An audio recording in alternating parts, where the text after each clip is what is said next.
Okay, in the last video, we talked about the basic steps we need to follow to set up the environment for custom visualization creation, right? So in this video, we'll be talking about how we can add the rendering logic to our visualization underscore source.js file. If you remember in my from my previous video, we talked about this particular file, right? And we also established the fact that this is the file we need to work with when we will be creating our own visualization. So all the rendering logic needs to be present in this file only.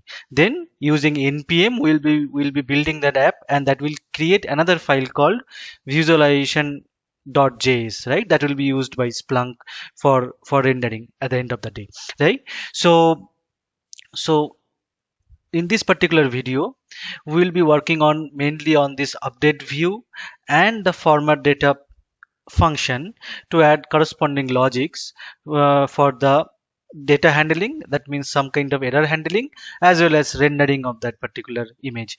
And and if you remember, we were planning to create this particular visualization, right? The radial meter. Now, before we start updating the JS file, there are certain things we need to know, okay, as a basics. So let us do that one. So mainly most of the Splunk visualization use SVG, which stands for like scalable vector graphics. Okay, so to define any kind of visualization. Now I would recommend to go through this SVG tutorial in W3Schools. It's a very simple one, and today we'll touch base some of the features of SVG today as well. Okay, so but for more extensive one, I'd suggest you go through this one.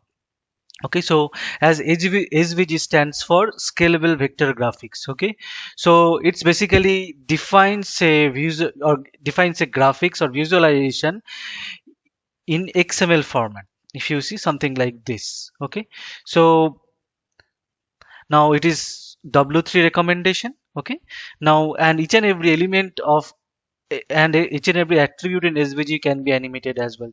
So it's a very powerful graphics tool, and it is also web based, right? So it is a really powerful one. So it is really important to know the details of SVG as well. Okay, so for today we'll be talking about some of the SVG tags, and the most important is the path tag. Okay, and inside the path tag you can give lot of commands like m l h v c, something like that, and each and every command does certain things to create a graph.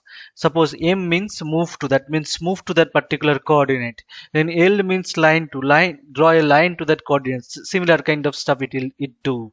Okay, so for an example, if I just wanted to draw this particular triangle, let's let's run this one.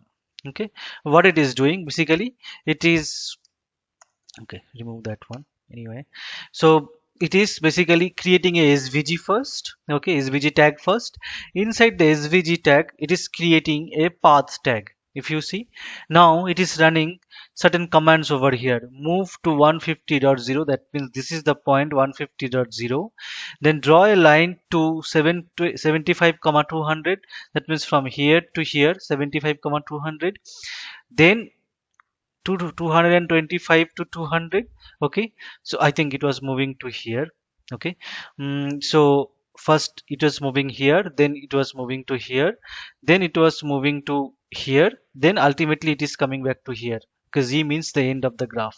Okay, so this is how it basically draws. Okay, mm, okay, I think it is moving clockwise only, because the first line move is 75 200, which is lesser than this one. Yeah, it is moving in the clockwise direction only. Okay, so now for our visualization, whatever we have, we are planning to implement. Okay, so I have come up with a SVG only.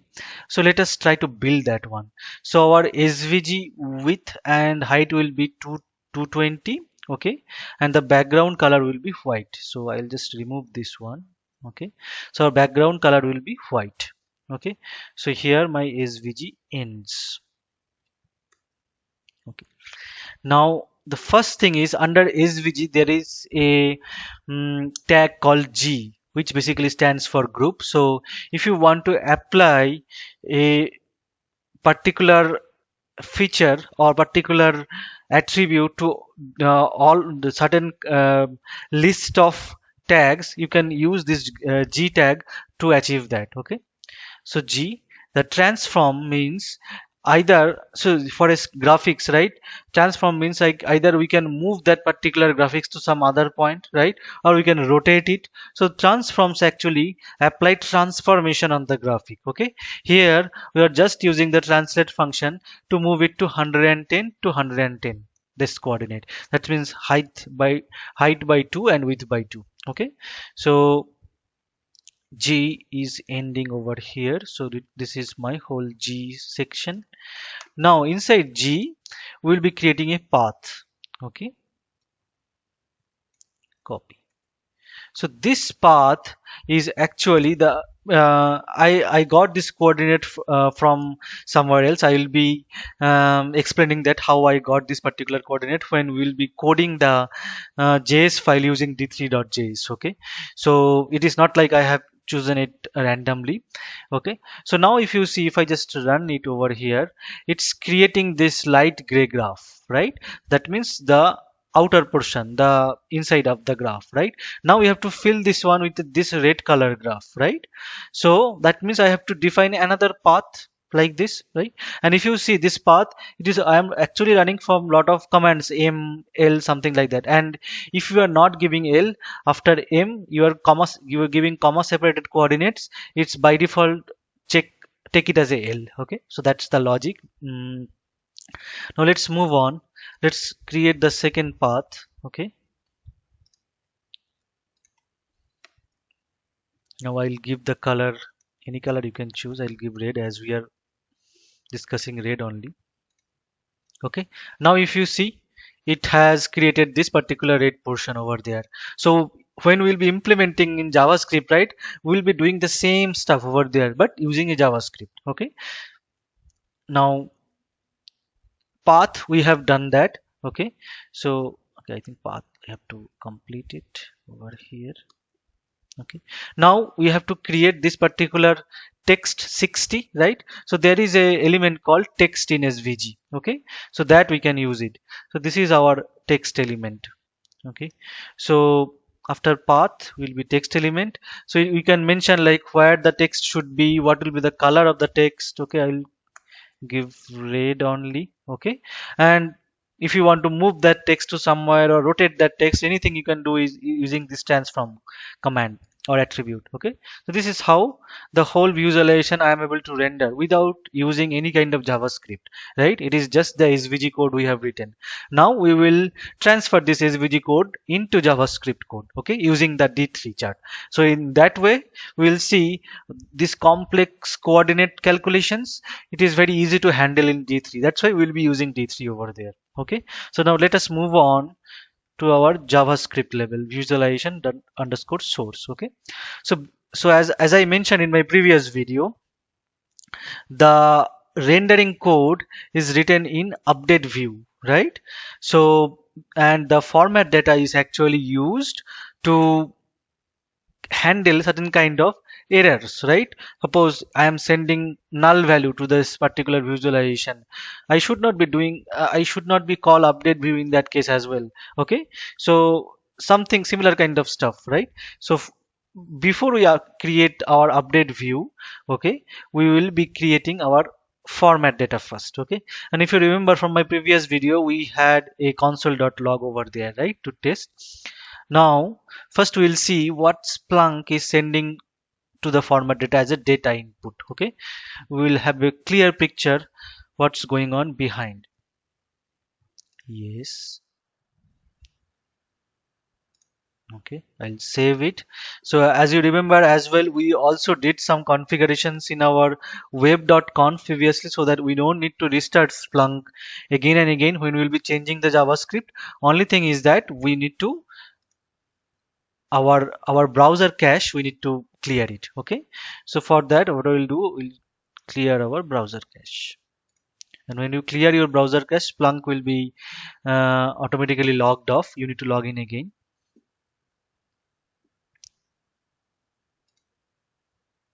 Okay, so now, currently it is not rendering anything because we do not have any code over there. But if I press F12 now, okay, so it is still showing test. Okay, let me see. Okay, why it is still showing test? Because we have make changes to our visualization underscore source, right? But we have not done any build. So for that we need to go to our command prompt, run as an administrator. Okay, and we need to go to our deployment, right? So that means Splunk deployment etc apps. This is our Viz tutorial app server, static, visualization, radial meter. Inside this visualization folder we have to go insert. Okay, and then we have to run our build code, right? And as you have remember from my previous video, for Windows specific code I am running now to build the visualization. Okay, so visualization has been built. Okay, so let's see whether it's a change in the browser cache. Okay, so I cleared the cache, login again. Okay, now if you see, it is showing me the data. Now over here the array length is 0.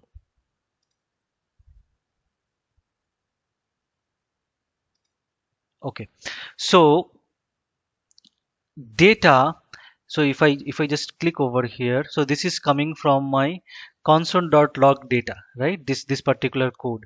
And if you see, the data is this whole object over here, right?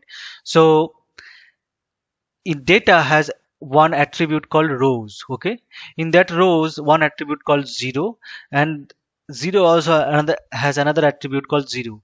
This is the value of 60 we are passing over there. Okay, so that means when we will be accessing the value 60 in our code, it will be data dot rows, then as a dictionary, the way we call dictionary, right? Then inside square bracket 0, inside square bracket 0. Okay, so and data dot rows have another attribute called length. If you see it over here, right? So if I just close it, if you see, there is a length attribute. So by using that we can see whether we are passing anything on there or not. Okay, so if I just go to our JavaScript folder, okay, so we'll be writing the first data handling. The error handling we'll be doing is if data dot rows, okay, dot length, okay, less than 1. Okay, so that means we are not sending any data over there. Okay, we'll just return false. Okay, so this is our first error handling. Now as I said, so the way we will be getting the value of 60, and also if you remember, format data return value will be passed to update view for rendering, right? That means some way we have to get the value of 60 to send it to update view. So this is how we will be doing it. Okay, var datum is just a variable name. Okay, it will be, as I said, data dot rows dot 0 0. Okay, so this will be our 60 value. Okay, okay, not dot after rows. Okay, this is the dictionary. Now Splunk recommends when you passing the data, right, to the update view, before that you do the escape HTML, okay, for security purpose, so that the cross-site cross-site scripting can be prevented. Okay, so to do that, first of all we need to do is we'll be parsing this as a float. Okay,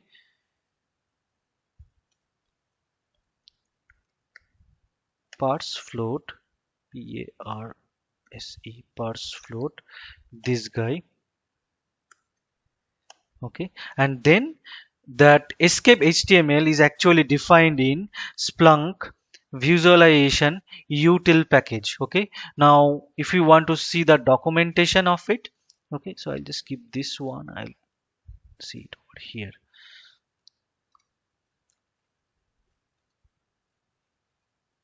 Now API reference, don't worry, I'll be sharing this particular link in my video description as well.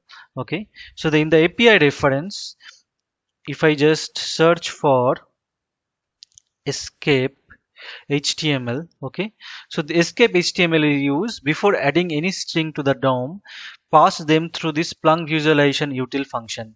If you are using framework then that handles HTML escaping automatically, then you do not need to do this, otherwise you have to do this. Okay, this prevents the cross-site scripting injection. Okay, so this is how we will do the Splunk visualization util dot escape HTML. Now in our code, the Splunk visualization util has been referenced as Viz utils, right? So I'll be copying that one. Viz utils dot, I'll copy the name of escape HTML. Okay, escape HTML, this one, right? So our this data has been ready, right?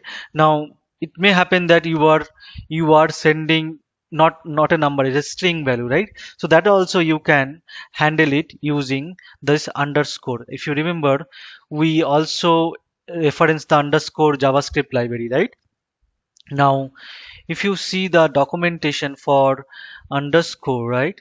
So if I just go to underscore documentation and search for is nan, not a number, so this function you can use it. Okay, so this is how we will be using it. So underscore we are referencing as underscore, correct? So in that means we'll be saying if underscore dot is nan. Okay, I'll just copy this guy over here. Is nan, what will be passing? We'll be passing our datum, right? Just now we have determined our data, right? Correct. If this is the case, what we'll be doing? We will be just logging an error. So this is how you log a error in Splunk visualization util. Sorry, in Splunk custom visualization. So the keyword is throw new.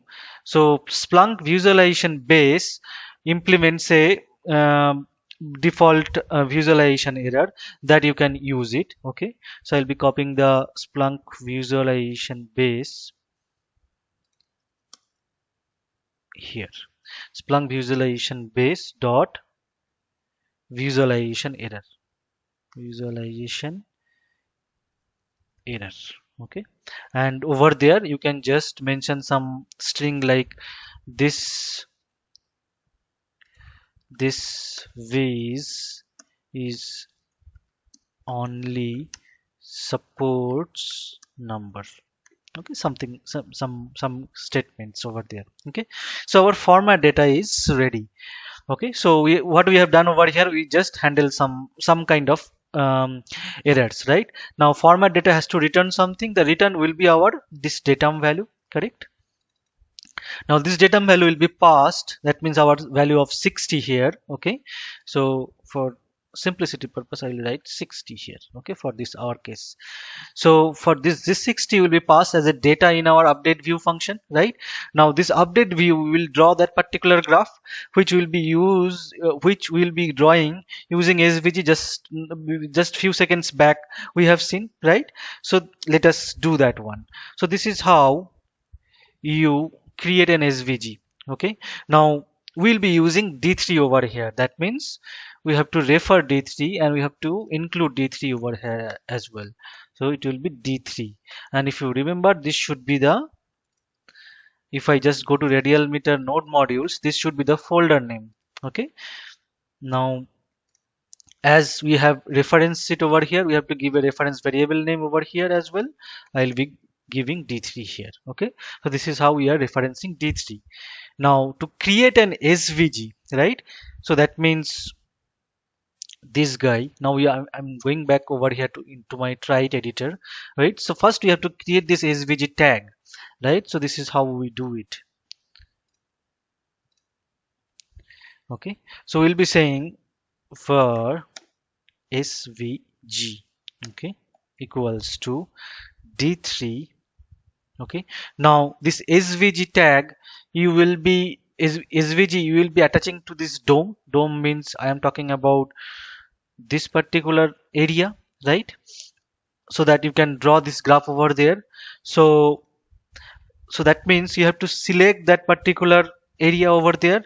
And if you remember in my previous video, this is the one this is the one basically which give me the reference of this particular area, right? This canvas basically, right? So this is how we will be selecting that canvas first. Okay, so d3 dot d3 has a method called select. Okay, what we'll be selecting this dot el. Okay, now after selecting this one we'll be appending the svg first. Okay, append svg. Okay, so we have appended svg. Now we have to create this attributes over here, height, width, background, right? So let us do that one. So this is how you add attribute to the svg using d3. Okay, so there is a function called, this is how you'll be calling the function called attr, sorry, attr, attribute. Okay, now over here the attribute name will be, first attribute is my height, right? The same name. Okay, and the value will be, let's define our own value variable here, heigst, height is equals to, let's say, 220. Okay, I'll define width as well, width is equals to 220. Okay, so I'll be giving this variable name here. Similarly, for my width attribute, okay, it will be the same name as whatever we are giving it over here. Okay, to my width. Okay, now we have a background attribute as well, so let's copy that. We have a background as well, and the background will be white, right? So white, white. So we have added the background attribute as well. Now with this svg we have to append a g tag, right? So similar way we appended svg, the similar way we will be appending g as well. Dot append, append g over there. Okay, so we have appended g as well. Now g also has certain kinds of attributes, right? The transform attribute, so let us add that one. So similarly dot attr. Okay, now attribute name is transform, the attribute name is transform over here, and the value of this particular attribute will be this whole string, right? Translate 110 comma 110, right? This string we have to produce, so we will be doing the string concatenation, right? This one translate, with that we have to add 110, which is height by 2 or width by 2, right? So first we'll be giving width over 2. Okay, then we have to append a comma over here, correct? So this one comma this one, then we have to append our height over 2, height over 2, right? Then we have to append this rest of the bracket over here, correct?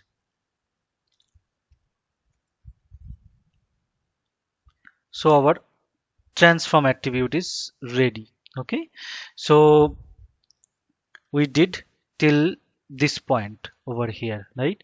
Now we have to append a path. Okay, similar way. So we have this svg, correct? So that means we can write something like this as well, svg dot append, similar way the way we have appended other stuff. Okay, here I'm doing something differently because over there I am just, it is this with this svg itself, I do not need to mention it again and again. Okay, we just dot operator, you can do that one. Okay, here also you can do something like this as well.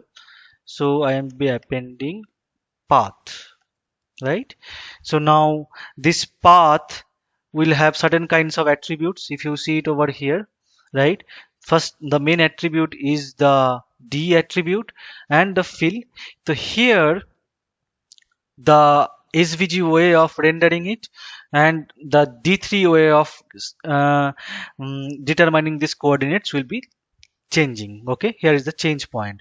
So this is how I will be determining d now. Okay, because before that, okay, so anywhere, if you if I just show you over here, if you want to build any arc or create any text over there, right, you need to have some kind of measurement, right, from where to where I will be drawing, right?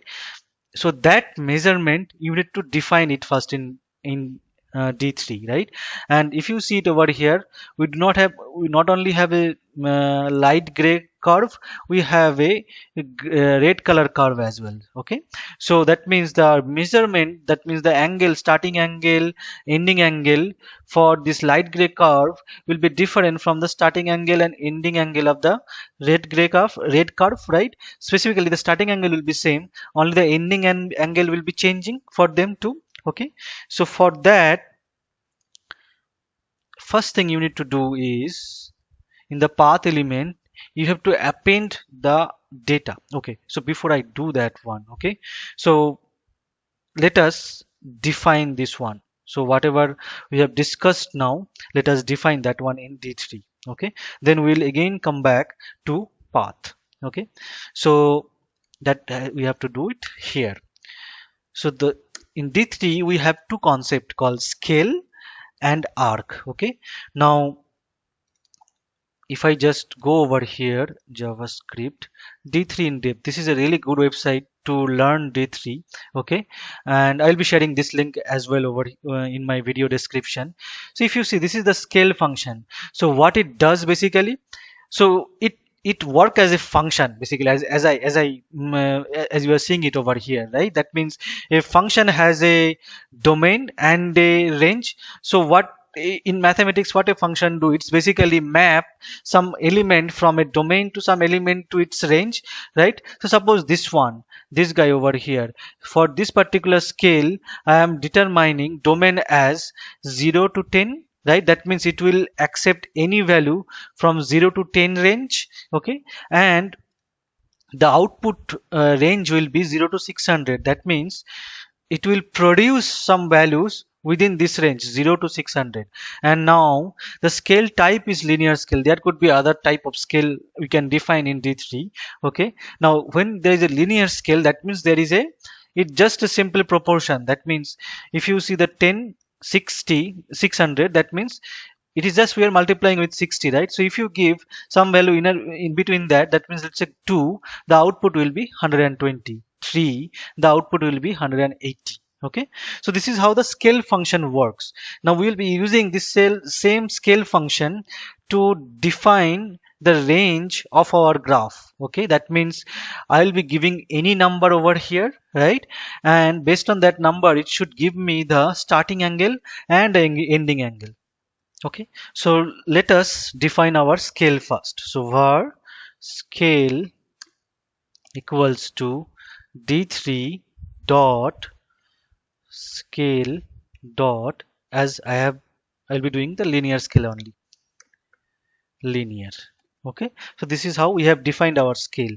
Now for a scale, two things is very important, is domain and range. So this is how you are setting the domain of the scale. It needs to be an array of number. Okay, so the array will be our 0 to, let's say this particular graph over here can support maximum 100. That means if you give 100, it will be, the graph will be full, correct? So we'll be defining a max value. LUE max value, that means maximum 100 this particular graph can support. Okay, now this max value will be our domain, that means 0 to 100 any value I can give, right? And this graph, this particular scale should produce a range of angles, right? So this is how you define a range.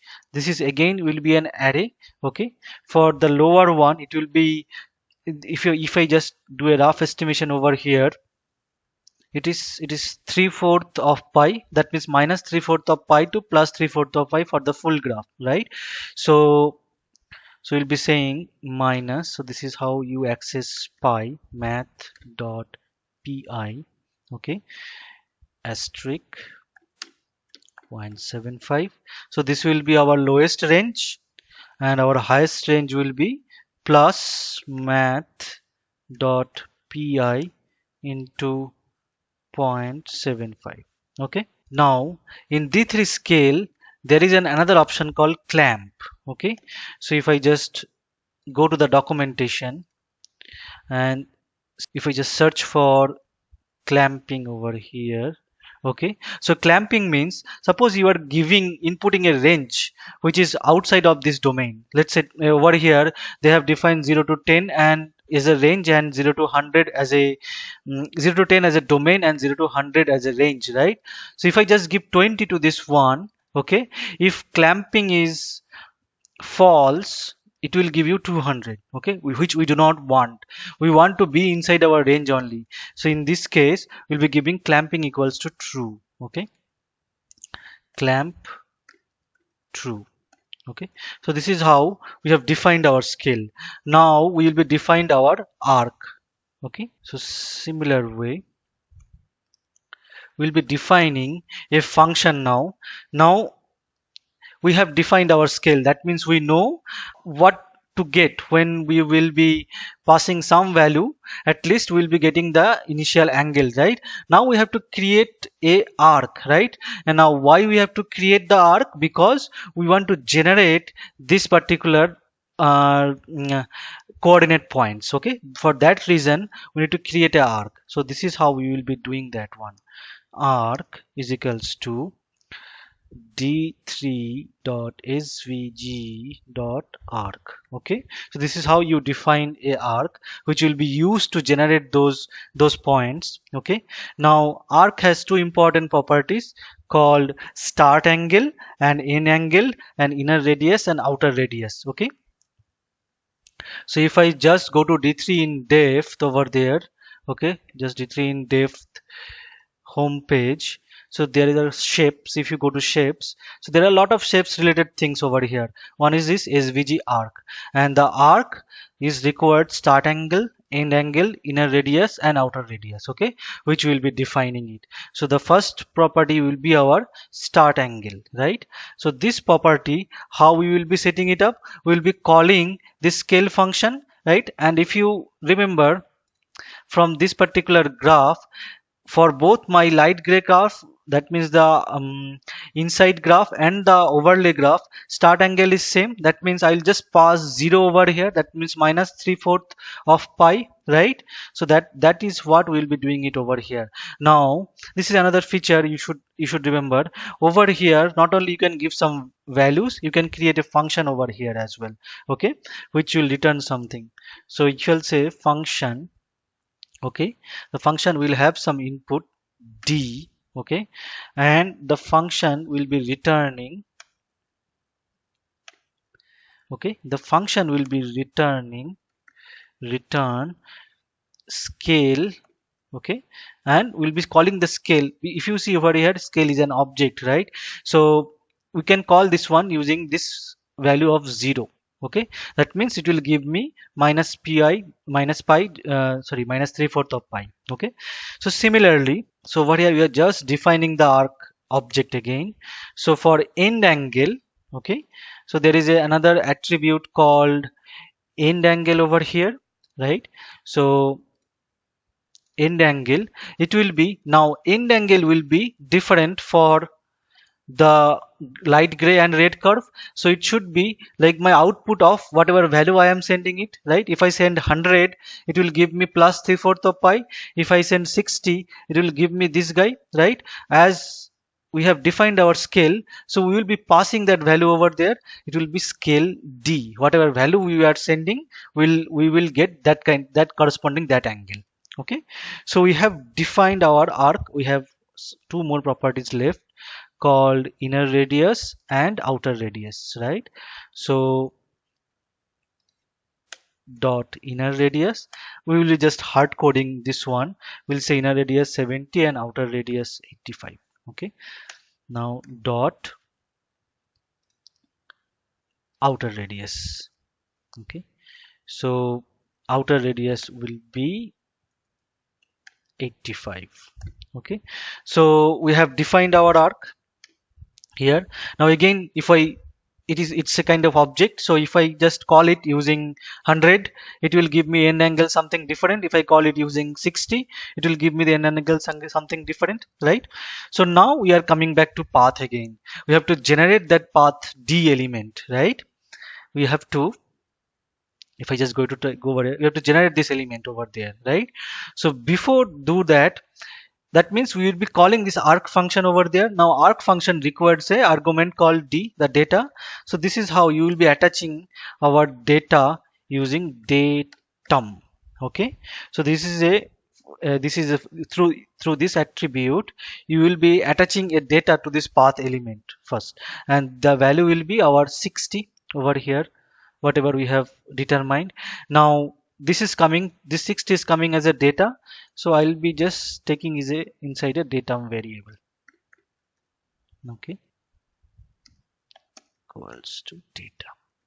Now we'll be using this one over here.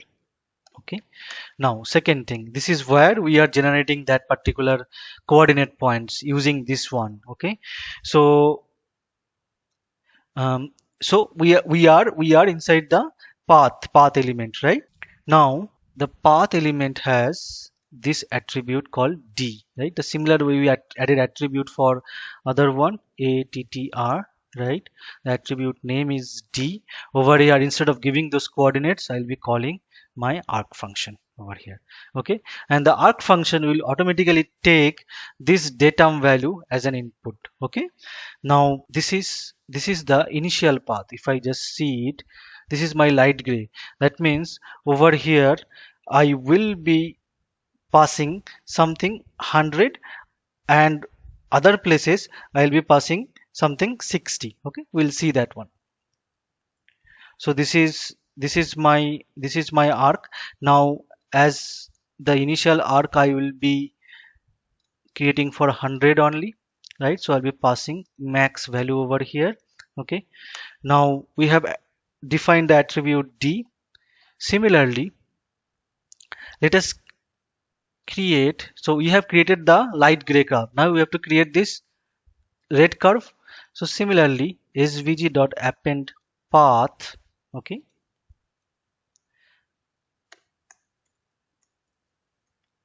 over here I'll be sending my 60 value, correct?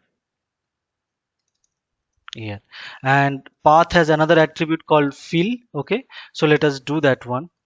So attribute, so we have drawn two arcs over there. If you see attribute fill, the color will be the light gray over here, right? So let us define our a new variable called main color is light gray.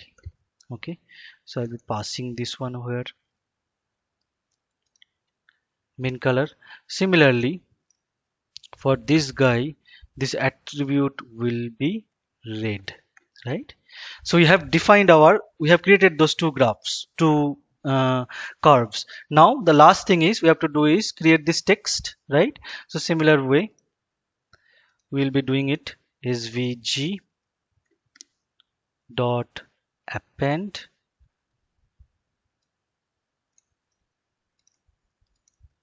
here, it will be text, correct?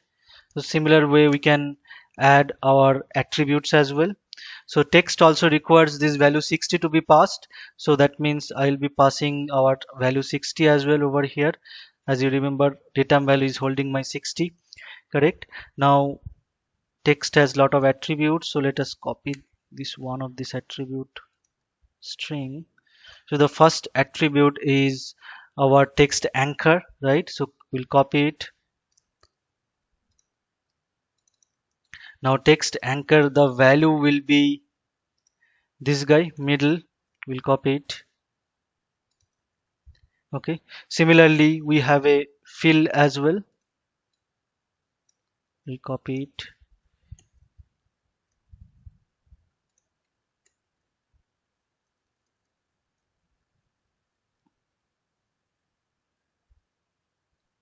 Okay. So okay, I think here I did some mistake. So the initial graph. Okay, even we can define red as well, because this we will be using it later to change the color of this overlay graph. Okay, so main color I will be defining as red. So over there it will be light gray only. So let us fix it now only light gray, and here we will be using the overlay graph as main, so that when we will be discussing about the customization of the color, it will be easier. Okay, now okay, so that means the main field will be light gray and the overlaying graph will be there in the red color. So let us move on to the text anchor we have defined. The fill will be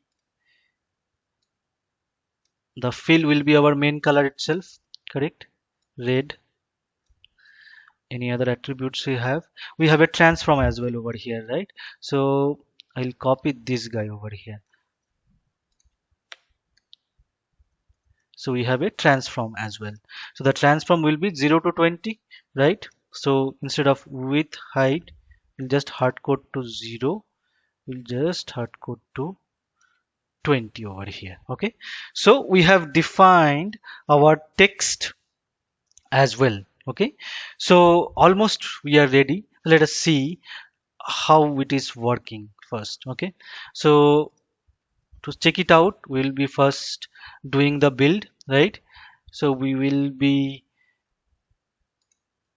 clearing our browser cache.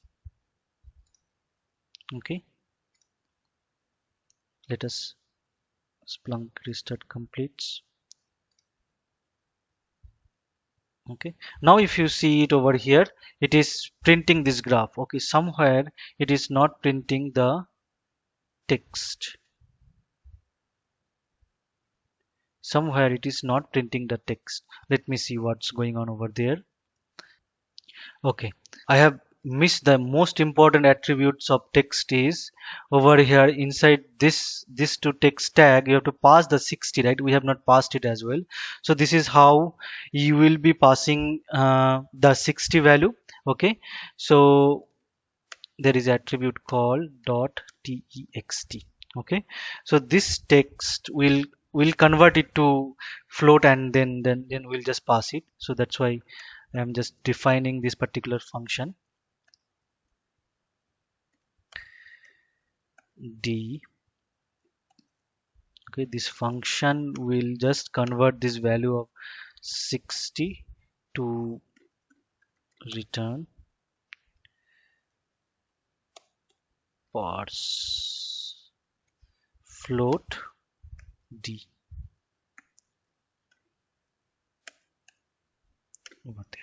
Okay, so let us see whether it is fixing our issue or not. Similar way we will be building it one, then we'll just clear our browser cache.